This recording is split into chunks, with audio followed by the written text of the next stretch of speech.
Ok.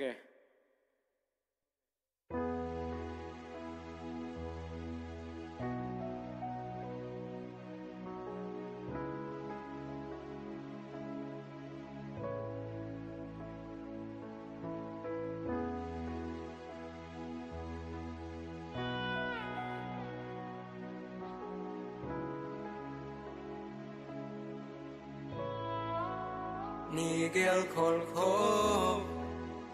hun te ken ngai sun ki ging kalwan khi te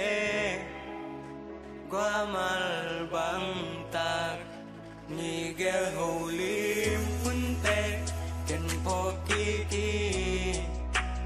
na o khun te ka blu kha in ra tu nang sing dang anong zalsa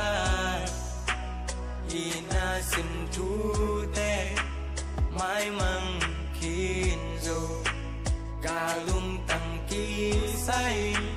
hồng ghen tu y tình nam ho ki sam lại in chi ghen năng đi tu hồng nghe sắc đeni cùng solo bang tul ko na dei chi bang na tel bento aton tungin silungin gel zo keng silpon bang nong kek te innocent tu lel chim nai lo na on em sak chim nai lo ping dei chi bang na tel bento nun nom ba bang lengun cham pelo ina len kip so ren nun Mikim miniki ngay na tu Chaying ina sin tu bek to lung tu tui ching solo Nay le lam ki ching nay lo na vang mo bang tung ngay ang Pung ching lo kay yaring na lung tang chi ching so no lo Sin lung in ngel kay ning ba bang lengi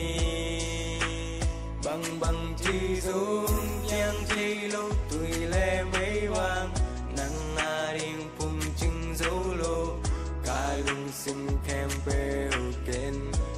Piak hang nang na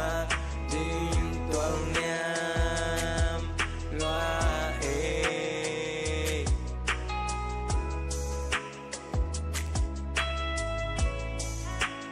unang sing dang anong zal sai ina sin tu te mai mang kin zo ca lung tăng ki say hồng ghen tu y ken nam ho pi sam lai chi ken nang a đi